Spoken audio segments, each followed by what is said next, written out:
to Rapid Motion Africa as part of the penultimate round of the West Bank Super Series. The Goldwagen Wealth Avenue Superhatch had their penultimate round as well. A big thanks as always to Goldwagen and to Wealth Avenue for all this action. A record field of 40 cars hitting the grid here at Zwartkops in front of a big crowd. The Sasol race day brought lots of people to come and see what Goldwagen Superhatch is all about. So big crowds and some new cars as well.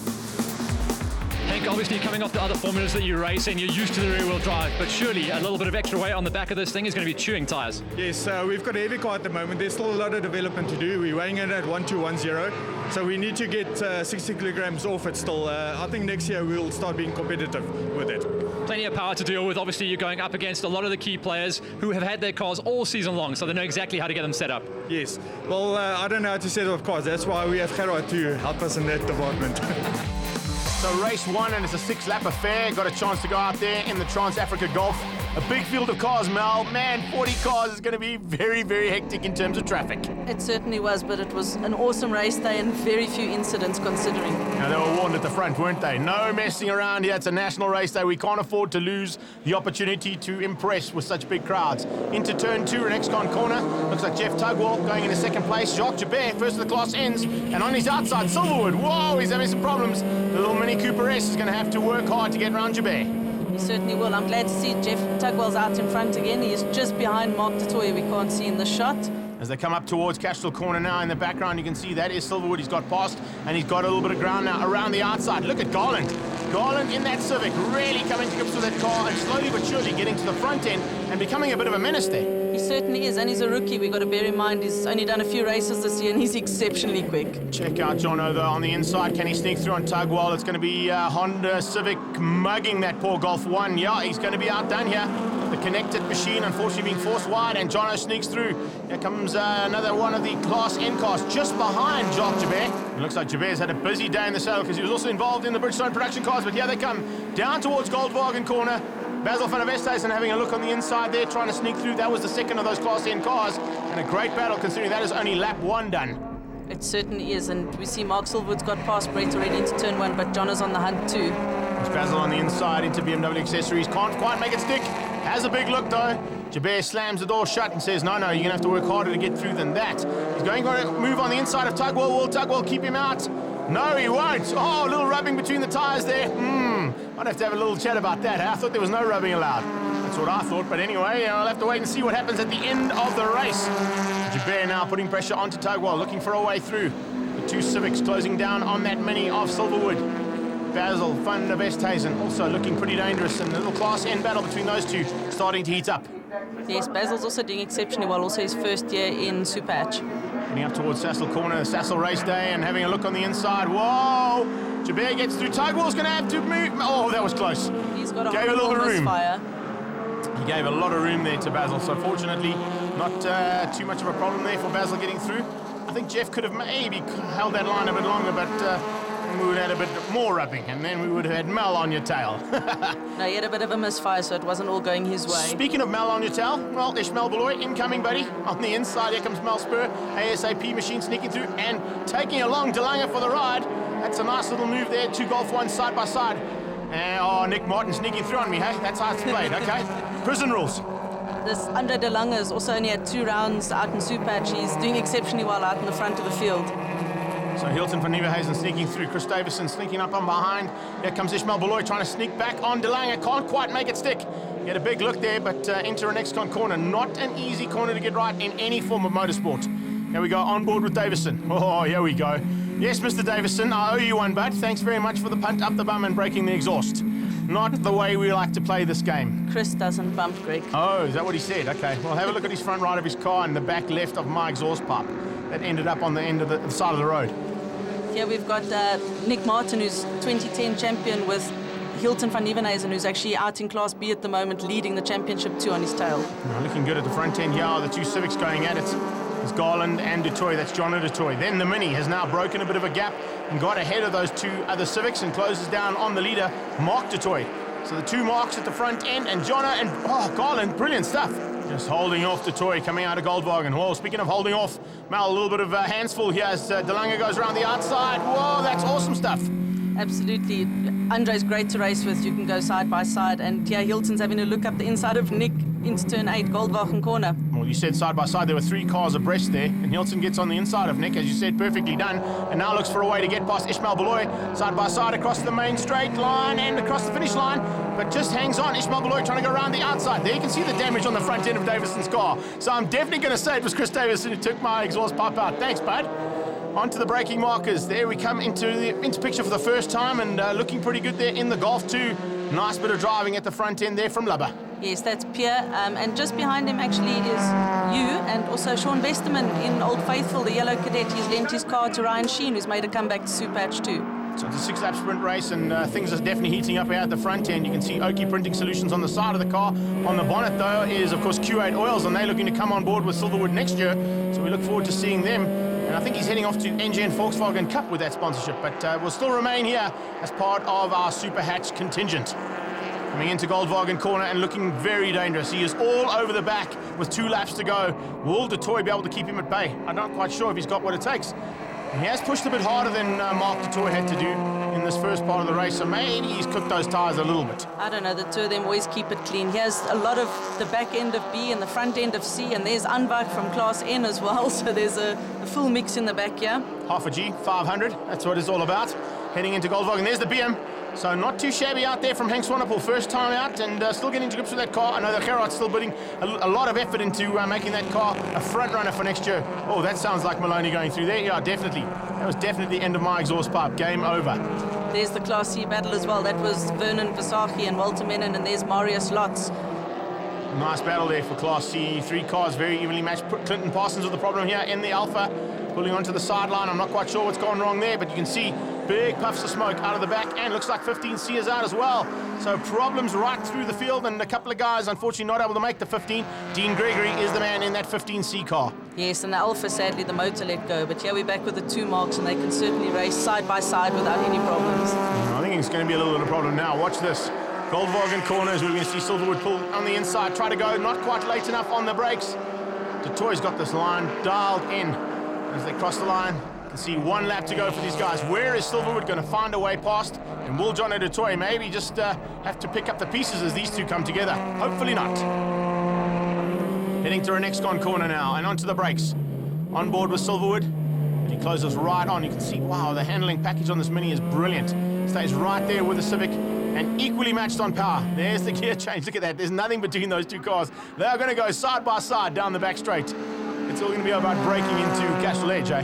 It certainly is. That's the beauty of Superhatch. The power to weight certainly works with the success ballast. You can see how close the cars are still kept. Sure, side by side into Castral Edge. Brilliant stuff. And as they head up towards Sassel corner now, well, he's got the inside line. But Du Toit, yeah, I thought he might just do that. He'll go defensive, go into the middle of the road, make it a little bit more difficult for Silverwood to make that maneuver. Oh, gets real close though. That was tight. Very close there between them, but great racing between these 2 guys, as always. No, they always keep it clean. 2 corners to go. Into Execuline corner now, down the little straight into Goldwagen, and the checkered flag is going to be waiting. Which mark is going to take that checkered flag though? Here's his final move from Silverwood. Is he going to be able to sneak up on the inside? No, he's not. Because Du Toit will still get the drive out of Goldwagen. Checkered flag is taken by Mark Du Toit. Second place going to Mark Silverwood, and John Du Toit makes up the podium there in the second of the Civics. Brilliant racing there, and first heat done and dusted. Looks like De Lange's going to hang on for Class B's victory. Hilton going to be second, and Mal, I think you're in third place. Great stuff there for the team, so nothing wrong with that. Crossed the line and taking the checkered flag. Oh, it was quite close at the end, actually. I didn't realize that Nick and Chris Davison had caught you, but still hanging on for that 3rd place. There you got it. Class A, Du Toit, Silverwood and Du Toit. Class N, Jabert and Van der Westhuizen. And Class B, De Lange, Van Nieuwenhuizen and Spur. Mark, that was a tight race. I mean, that Mini was all over you, but a 6-race sprint. There's not much time to get anything done. Yeah, I knew I had to get a good start. The Mini was quick in qualifying, and I thought he'd hunt me down. It took a bit longer for him to catch me than I expected, and then I thought, I just got to keep him behind me. I mean, 6 laps, like I say, there's nothing you can do with that. So I think maybe 2 more laps, he might have gone for a tag. Yeah, look, it was getting hell of a tight there at the end. There were a couple of times where I thought, I'd expected him to be a bit more aggressive up the inside of me. I gave him a bit of room, but he was a bit nervous, so I was lucky, I think. Jeff, winner of the Class Cs, but that was a busy battle. You guys were in the middle of the pack. Yeah, it was great. We started off, we have 40 cars on the grid.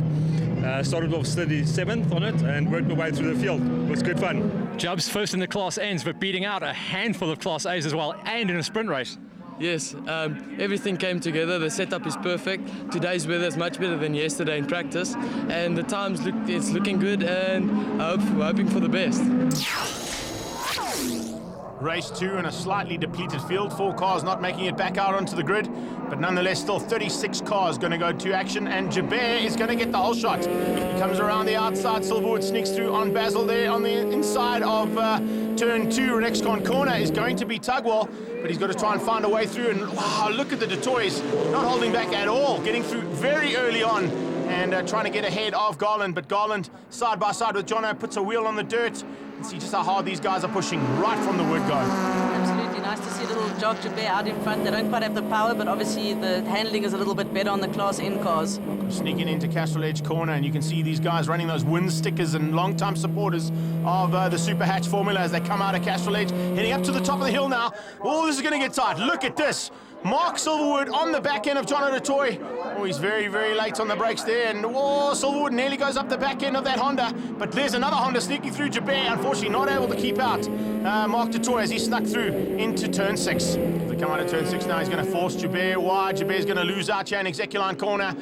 Or is he? No, he's not. He's going to keep it on the inside. Brilliant bit of stuff there. Jub's keeping it together.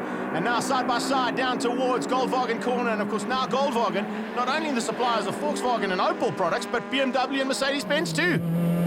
They certainly are. Nice to see we got a BM out in the field for that too. I think we need to get a Merc out there too, eh? I think I'm going to speak to Carcol and get an A-class for next year. Come and play. Right, on the braking markers, look at how Silverwood is hassling Jono. I wanted to mention this in the first race. Jonathan DeToy told me that's still a Class B spec Honda Civic, and he's running at the front end and giving everybody a great run for their money. He's pretty much correct. Jeez, I can't believe how well this car goes. I remember when Taryn was in the first time I got a chance to have a drive in this particular category. It was a difficult car to pass, and when she got past you, she left you, and you can see why. With Jono behind the wheel now, 2 Class A competitors are battling to find a way into the front end of this battle. I think that's why you can see more and more Hondas in the Superhatch field now. It's fantastic. Isn't Honda Mercedes-Benz product? And they were involved at one stage. Here we go onto the braking markers. Whoa, hold on a second. Where did Silverwood think he was going? John O'Detoy very early on the brakes, and Silverwood, how did he hang on to that? I have no idea how he missed him, but he did. Whew, that was close. That was too close for me. I don't know if I would like that. I think Jono might have a word with him afterwards. That was really, really tight stuff between the two of them. Jono was very early on the brakes, I got to say. But Silverwood just got on the inside, had to climb on the anchors at the very last minute, and got through, has taken the lead and left Jono and Mark behind. Yes, and he's actually pulling a little bit of a gap now, but Basil van der Westhuizen is also sticking onto the back end of Jock, which is very good in Class N. Not too shabby there for the Class N title there. Will van der Westhuizen sneak through. I don't think Jibba will let him through. Oh, how hard that man works behind the wheel. And speaking of working hard behind the wheel, check out the Detoy boys in full flight here as they come out of Renexcon corner. And right on their tail, the third, and of course the Black Beauty in the mix there. That is the third Honda Civic of Garland. Tugwell, unfortunately, not the same kind of pace we saw earlier in the day. No, he's sitting with a misfire, as you just heard there. There's Davison, though, in the custard slice out, leading Class B. Ahead of myself, then De Lange, then Van Nieuwenhuizen, and Nick Martin and Pierre Libber. Yeah, looks like Ishmael Beloy just in that little battle too. He's my teammate. He's the only one who could get out there. Unfortunately, we couldn't get the car sorted out for race 2. There's Nick Martin sneaking and having a look on De Lange at the door, firmly shutting his face there. Van Nieuwenhuizen, though, might just be a different kind of matter heading up towards Sassel Corner. Look at these guys going side by side. The battle is just in front of these. Libber under pressure, and check that out.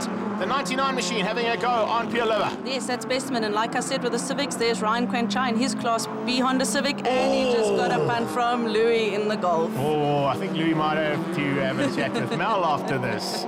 Oh, well, it was part of racing, I suppose. Quanchai did get a bit sideways there, but it was after he got the little bump from Louis.